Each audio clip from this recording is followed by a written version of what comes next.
नमस्कार. समाज कल्याण विभागातील परीक्षेसाठी वारंवार व हमखास विचारला जाणारा प्रश्न आहे. स्वामी दयानंद सरस्वती यांनी आर्य समाजाची स्थापना कोणत्या साली केली? यासाठी पर्याय आहेत 1864, 1889, 1857 आणि 1875. यापैकी योग्य उत्तर आहे 1875. दुसरा प्रश्न आहे, महाराष्ट्रात एकूण किती राष्ट्रीय उद्याने आहेत? यासाठी पर्याय आहेत 6, 8, 10 आणि 11. यापैकी योग्य उत्तर आहे 6. तिसरा प्रश्न आहे, राजमाची किल्ला महाराष्ट्रातील कोणत्या जिल्ह्यात आहे? यासाठी पर्याय आहेत सातारा, पुणे, कोल्हापूर आणि रायगड. यापैकी योग्य उत्तर आहे पुणे.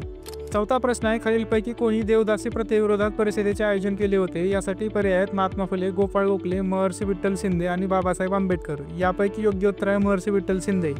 पाचवा प्रश्न आहे, छावा या मराठी पुस्तकाचे लेखक कोण आहेत? यासाठी पर्याय आहेत शिवाजी सावंत, रणजित देसाई, विश्वास पाटील आणि पु ल देशपांडे. यापैकी योग्य उत्तर आहे शिवाजी सावंत. सहावा प्रश्न आहे, मुलगा या शब्दाचे स्त्रीलिंगी रूप ओळखा. यासाठी पर्याय आहेत मुले, मुलगे, मुलगी आणि मूल. यापैकी योग्य उत्तर आहे मूल. सातवा प्रश्न आहे, मी गावी जात आहे या वाक्याचा काळ ओळखा. यासाठी पर्याय आहे चालू वर्तमान काळ, चालू भविष्यकाळ, चालू भूतकाळ आणि साधा वर्तमान काळ. यापैकी योग्य उत्तर आहे चालू वर्तमान काळ. आठवा प्रश्न आहे, मी पेढा खाल्ला या वाक्याचा प्रयोग ओळखा. यासाठी पर्याय आहेत कर्तरी प्रयोग, कर्मणी प्रयोग, भावे प्रयोग आणि भावकर्तरी प्रयोग. यापैकी योग्य उत्तर आहे कर्मणी प्रयोग.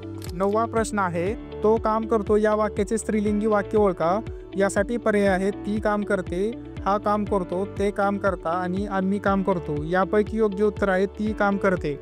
दहावा प्रश्न आहे, हसता हसता माधवी खुर्चीवरून पडली या वाक्यातील कर्ता ओळखा. यासाठी पर्याय आहेत खुर्ची, माधवी, पडली आणि हसता हसता. यापैकी योग्य उत्तर आहे माधवी. अकरावा प्रश्न आहे, गायिका या शब्दाचे पुल्लिंगी रूप ओळखा. यासाठी पर्याय आहेत गायकी, गायक, गायन आणि गाय. यापैकी योग्य उत्तर आहे गायक.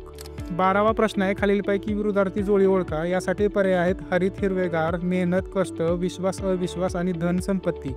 या प्रश्नाचे उत्तर काय असेल कमेंट करून नक्की सांगा. धन्यवाद.